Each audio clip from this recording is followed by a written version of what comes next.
Hello வணக்கம். இது உங்கள் சிவி ஜோன். எல்லாரும் எப்படி இருக்கீங்க? இப்போ பார்த்தீங்கன்னா ஒரு சம்பவம் நான் அப்போவே நினச்சேன். நான் ஆல்ரெடி சொன்ன இந்த விஷயங்கள் தான்.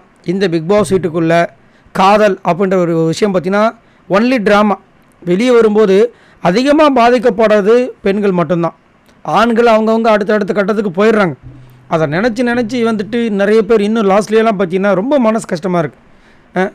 எவ்வளோ ஆனால் கண்டென்ட் பயங்கரமாக போச்சு இல்லை. இப்போ அதே மாதிரி தான் இப்போ தர்ஷிகாவோட நிலைமையும். ஏன்னா தர்ஷிகா காதல் கண்டென்ட்டில் நுழையாமல் இன்னும் கொஞ்சம் ஃபயராக விளையாண்டுருந்தாங்கன்னா கண்டிப்பாக இன்றைக்கி ஜாக்லினுக்கு மேலே சௌந்தர்யாவுக்கு மேலே கூட வந்திருக்கிற ஒரு சூப்பரான ஒரு பெர்ஃபார்மராக வந்திருப்பாங்க. நான்லாம் ஃபஸ்ட்டு ஸ்டார்டிங் நினச்சது இவங்களை மட்டும்தான். பட் ஏன் இவங்களோட பாதை இப்படி தவறான ஒரு ட்ராக்ல இது பண்ணி இப்போ கடைசியில் பார்த்தீங்கன்னா சரி அந்த லவ்வாவது ஒர்க் அவுட் ஆகுதான்னு பார்த்தீங்கன்னா நம்ம நினச்ச மாதிரி அது புட்டுக்குச்சு. இவங்க உண்மையாக தான் இருந்திருக்காங்க. நேற்று நைட்டு கூட ரொம்ப அப்படி ஜென்யூனாக சொல்லியிருப்பாங்க, ப்ரப்போஸ் பண்ணியிருப்பாங்க. பட் அவர் அதை புரியாத மாதிரியே பேசியிருப்பார். ஆனால் அவருக்கு புரியும். இதைத்தான் நான் ஆல்ரெடி சொல்லியிருந்தேன். இப்போ என்னென்னா போகும்போது லாஸ்ட் ஸ்பீச்சில் வெறும் 2 பேர்கிட்ட மட்டும் தான் பேசினாங்க. விஜய் விஷால் கிட்ட ஃபஸ்ட்டு பேசினாங்க. உயிர் தோழிக்கிட்ட கூட 2வது தான் பேசினாங்க.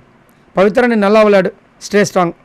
ஆனால் விஜய் விஷால் கிட்ட என்ன சொன்னாங்கன்னா, ஏவி பார்த்தேன், நம்ம 2 பேரும் ரொம்ப க்யூட்டாக இருந்துச்சு, அந்த லவ்வை எக்ஸ்பிரஸ் பண்ணுறாங்க. விளையாடிட்டு மாறா, நீ சரியான என்டர்டெய்னர், சூப்பராக விளையாடு, கப்போட வெளியே வா அப்படின்னு ஒரு அன்போடு சொல்கிறாங்க. ஆனால் அவர் தர்ஷனா உங்ககிட்ட ஒன்று சொல்லணும் அப்படின்ட்டு ஆரம்பிக்கிறார். உன்னோட பாசம் என் மேலே ரொம்ப ஜென்யூனாக இருந்துச்சு.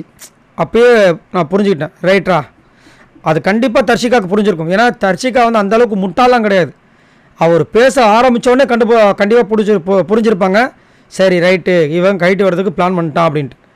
அப்போ என்ன சொல்கிறாரு, உன்னோட பாசம் என் மேலே ரொம்ப ஜென்யூனாக இருந்துச்சு, ரொம்ப லாயலாக இருந்துச்சு. ஸோ அந்த பாசத்துக்கு ரொம்ப நன்றின்ட்டார், முடிச்சிட்டார். ஸோ இதுக்கப்புறம் தயவு செஞ்சு என் பக்கம் வந்துடாத. புரியுதுங்களா உங்களுக்கு? அந்த லாயல், அந்த ரொம்ப லாயலாக இருந்துச்சு. ஸோ அந்த பாசத்துக்கு ரொம்ப நன்றி. நான் எல்லா வகையிலையும் அந்த மதிக்கிறேன். நீ வச்ச அந்த பாசத்தை நான் எல்லா வகையிலும் மதிக்கிறேன். உன்னை எந்த அளவுக்கு நான் ரெஸ்பெக்ட் பண்ணுறனோ அதே அளவுக்கு உன்னோட பாசத்தையும் நான் ரெஸ்பெக்ட் பண்ணுறேன். புரிஞ்சுக்கோ. மரியாதைன்னு ஒன்று அங்கே வந்துருச்சுனாவே அங்கே லவ்வுக்கு இடமே இல்லை, அன்புக்கு இடமே இல்லை. மரியாதை வந்துருச்சுன்னா அது டிஸ்டன்ஸ் மெயின்டைன் பண்ணுற மாதிரி அது அங்கே ஃபஸ்ட்டர். ஸோ அது ட்ரீமை ஹையாக ட்ரீம் பண்ணு. மஞ்சு வில் பி ஹாப்பி அப்படி முடிச்சுட்டு அழகாக அந்த ஒரு காதல் கண்டனுக்கு ஒரு எண்டுக்கு மஸ்டர் எண்டு புள்ளி வச்சிட்டார். ஒன்று தோணிருக்கு அவருக்கு. ஏன்னா இவங்க போகும்போது அந்த ரிங்கு கொடுத்தாங்க, அம்மாவோட ரிங்குன்னு. சரி எனக்குலாம் உருகிருச்சு அப்படியே. சரி எவ்வளோ நம்பிக்கையாக இருந்துச்சுன்னா அம்மாவோட பாசமான அந்த ரிங்கை கொடுத்துருப்பாரு. இவரும் எடுத்து அந்த டாலரில் போட்டார். போடும்போது ராணவ் ஒன்று சொன்னார், ஏய் ஒரு ரிங்கை கொடுத்துருக்காங்கன்னா பார்த்துக்கூடா அப்படின்னு தோணிருக்கும் அவருக்கு. ஆஹா இது வேறு மாதிரி போயிடும் போல இருக்கே, அதனால் இங்கே ஒரு வச்சா. ஆனால் நான் நினச்சது தான், கண்டிப்பாக லாஸ்ட்டாக ஏதோ ஒன்று சொல்லுவார், இதுக்கு ஒரு முற்றுப்புள்ளி வைப்பார். ஏன்னா ஆல்ரெடி வெளியில் அவங்களுக்கு லவ்வர் இருக்கான்ற விஷயங்கள் ஒன்று போயிட்டுருக்கு.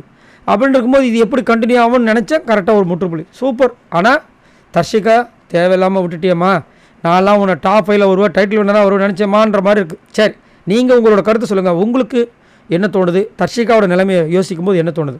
மறக்காமல் கமெண்ட்ஸ் பண்ணுங்கள். பாய் நண்பர்களே.